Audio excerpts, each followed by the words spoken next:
from my heart and from my hand. Why don't people understand my intention?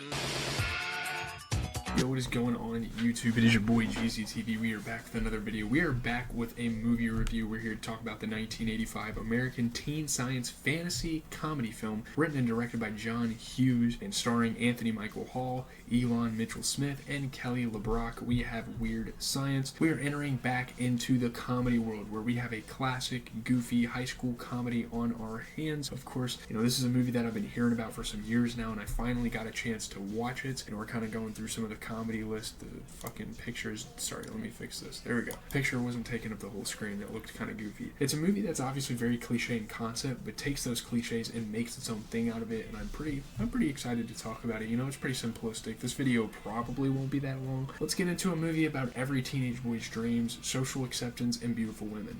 Also, Robert Downey Jr. plays Ian in this movie. I was just kind of finding that out as I was wrapping up my notes and looking at the cast, because obviously, Anthony Hall was in The Breakfast Club, and he did some great things in the 80s. Let's just get into it. So starting with the premise, obviously, like just the generalities, I don't really want to spoil the movie for you, even though I think you guys know how this movie goes. A movie like this goes anyways. This movie follows teen misfits Gary and Wyatt, who design their ideal woman on a computer, and a freak electrical accident brings her to life in the form of the lovely superhuman Lisa. So, like the girl of their dreams. They're ripping shit out of magazines, throwing it in this like computer algorithm, and it's like having them create a woman. And that's not even something we can do nowadays. And I feel like at the time they probably thought, damn near 50 years from now we were going to be able to do this. But it's funny. It's funny like retroactively going back and watching films like this. Like just their idea of what like a futuristic thing is, and we're not even there yet. Lisa outfits Gary and Wyatt in cool clothes, surprises them with a Porsche, and helps them stand up to jerks Ian and Max. She's trying to kind of be their mentor,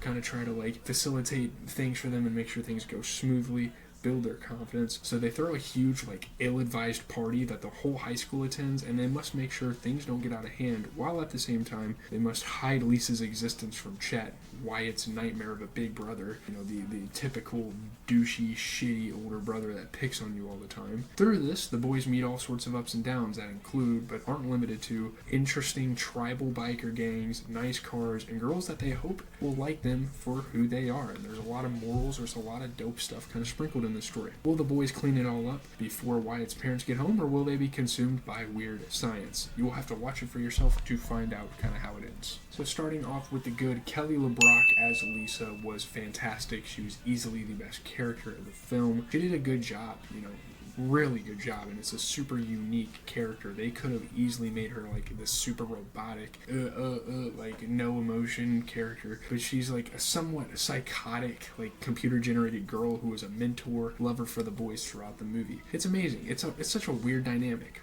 Weird movie, weird science, you get it. But they made it work really well, and although the immaturity of the boys and the drunken Gary moment made for some fun moments, she was the moment in this film. She was the main attraction. She's not based on looks, no pun intended there. She was the highlight of the film. She was easily the best part, she's what moved the movie forward. This movie appears to be a somewhat predictable one, but her character just swoops in and makes it more comical, and she definitely adds some twists to the film. Also speaking of drunken Gary, Anthony Michael Hall's drunken impression of the people they were with, although was racist and maybe a bit offensive, it might have been one of the funniest things I've seen a young actor do in a film. I was nuts for the woman, man. Now you gotta believe me. I'm telling the truth here. I'm speaking to you. I was nuts for the girl. And what did it to me was these big titties she had. For a 13-year-old girl, man, she wouldn't have had to worry about no titties for the rest of her life, boy. She was set. A child actor, a teenage actor, I think he was like 16 or 17 at the time this film came out, is fucking hilarious. So good. I was dying laughing. He should have just adapted that accent and talked like that for the rest of the movie. I think that would have been absolutely hilarious. Put this, and I know, teenagers getting drunk and stuff. We'll get to like the controversies of this film.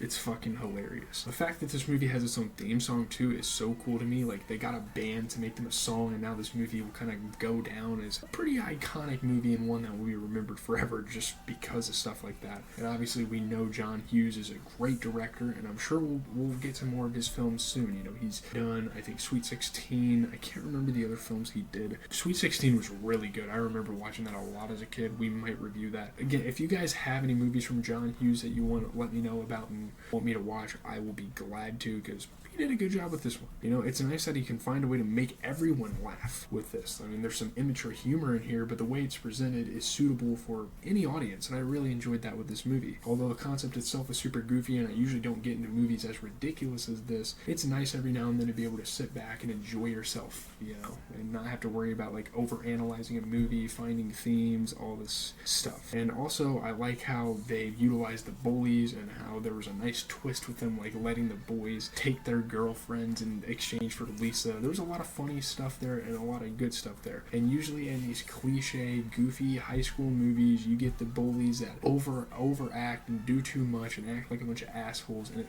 fucking pisses me off when movies do that. Sometimes it ruins good movies. This movie, they did a really good job of kind of taming that, creating a balance, and making for not a realistic movie in terms of high school bullies. Some of this stuff happens. That's the good of it. I mean, the bad and the okay are going to be some pretty short sections. I mean, getting into the bad, I mean, I must acknowledge that this film is very controversial and has some very risky things thrown into it. You know, just the concept of some of the stuff they go for. Grown woman making out with teenagers, even someone like the older-looking high school girls making out with them. Those girls looked like they were fucking 20, damn near. Obviously, the like slightly racist accent that Gary used, still funny regardless. The kids getting drunk in the first place and him using that accent, blah blah blah. I mean, these aren't things that I have a problem with per se. I know that it's the 80s and there were plenty of offensive things in films of this time. It really wasn't much of a filter back in the day. I just had to acknowledge it because other than this, there really aren't that many bad things to say about this film. Again, you could say it's over the top goofy, you can say it's weird as hell, but I think that's what makes it a fun film.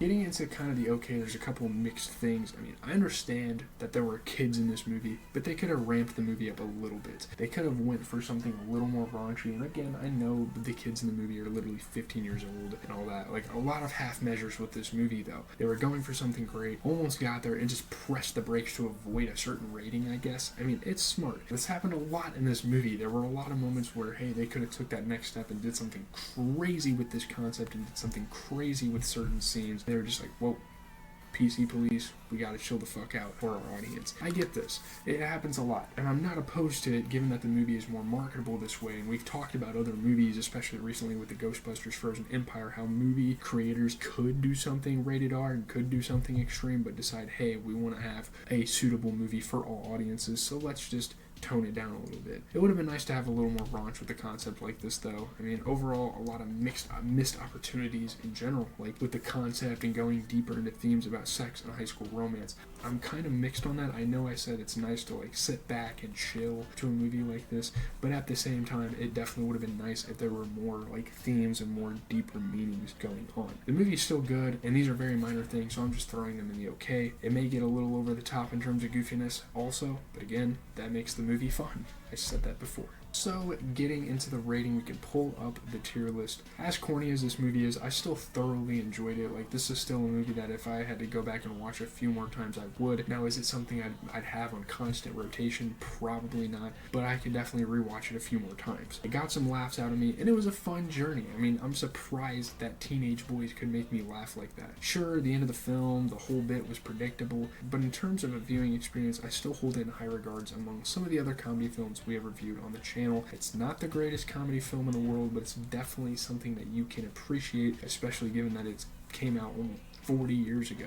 It's pretty awesome. I mean, I've heard that this film isn't as good as the other John Hughes films, and I already kind of have confirmation of that, given that Sweet 16 is a thing, and that was huge. So again, we can look forward to that moving forward. Again, let me know any John Hughes movies you want me to watch. Tell me in the comments. There's not a whole lot to say about this movie, though, that we haven't said about the movies of this genre before. You know, it's obviously simplistic. It's obviously cliche. It does its job. It does its job somewhat well. So let's give it a 7.3 out of 10. That is going to do it for the video. I don't know what's coming down the pipeline for the channel. I think on Thanksgiving break, we're really going to try to shoot for daily uploads, because all I'm really going to have to do over like during the day is like a small amount of homework. And I'm sorry I'm being quiet. It's literally like 1 in the fucking morning when I'm recording this, which isn't ideal. I think we're going to try to get some more movies soon, especially some comedies. You know, we're getting to the holiday season. There's a lot of great comedy movies in that regard. So, you know, obviously even like action movies like Die Hard, that would be a movie I could probably review. It's holiday season. You know, Christmas is like, I'm a little under a month and a week away, so that should be fun. I'm out though, guys. Leave a like, comment, subscribe at GZTV. I know I yapped a little bit towards the end there. Hopefully you guys have a great day, night, whatever you're watching.